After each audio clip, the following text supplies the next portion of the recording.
रूपनी गाउँपालिकाका अध्यक्ष हरेराम यादव बाटो हेर्न रूपनी गाउँपालिकाको वडा नम्बर 4 स्थित छप्की टोलमा आउनुभयो र उहाँले बाटोको अवस्था हेर्नुभयो। काम और काम सब देखियो ना, हम अपना से ड्यूटी का निगरानी का काम करी जे नहीं करी। वडा नम्बर 4 छप्की टोलका स्थानीय व्यक्तिहरू बिहानैदेखि उहाँलाई फोन गरेपछि उहाँले समय निकालेर बाटो कस्तो रहेछ हेर्न छप्की टोलमा आएर स्थानीयवासीहरूसँग बाटोको निरीक्षण गर्नुभयो।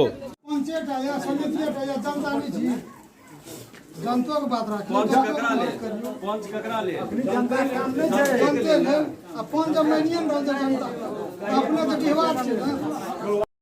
अध्यक्ष यादवले बाटोको निरीक्षण गरिसकेपछि स्थानीयवासीहरूले उहाँसँग गुनासो पोख्नुभयो।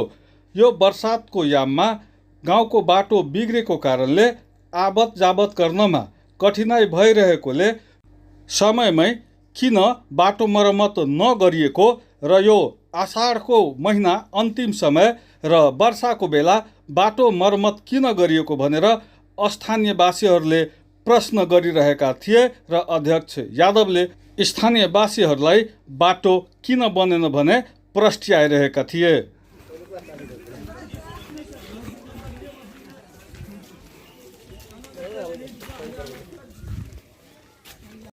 दिनाङ्क 2078 आषाढ 28 गते बिहानैदेखि अध्यक्ष हरेराम यादवलाई रूपनी गाउँपालिका 4 स्थित छप्की टोलका स्थानीयवासीहरूले फोन गरेर बोलाएका थिए। कारण थियो बाटोको समस्या। अध्यक्ष यादवले समयमै काम सम्पन्न नहुनुको कारण बाटो बिग्रिएको र अब पनि केही छैन, हामी यो बाटोलाई जसरी पनि मर्मत गर्नेछौँ भनेर आश्वासन दिनुभयो।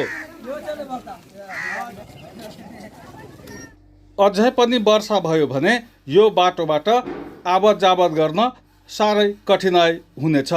तर अध्यक्ष यादवले आफूहरू यसको लागि पहल गर्ने र छिट्टै बाटोलाई मर्मत गर्ने बताउनुभयो। तर कारण अथवा अरू जेसुकै कुरा भए पनि समयमै काम नहुनुको परिणाम यो हो। पक्कै पनि यदि समयमा योजनाहरू सम्पन्न गरियो भने यो समस्याहरू आउँदैन। बाटो ठिकै थियो, केही खाल्टा खुल्टीहरू मात्र थिए। त्यसलाई केही महिना अगाडि पुरिएको भए यो बर्सातमा यो बाटो यति बिग्रिने थिएन र कमै खर्चमा पनि राम्रो काम गर्न सकिन्थ्यो। तर अध्यक्ष यादवले स्थानीयहरूको छलफलमा आफ्नो नैतिक जिम्मेवारी भएको बताउनुभयो। केही आक्रोशमा देखिएका स्थानीय जनताले अध्यक्ष यादवलाई बाटो मर्मत गराइदिन र अबको योजनाहरू समयमै सम्पन्न गरिदिन आग्रह गरेका छन्।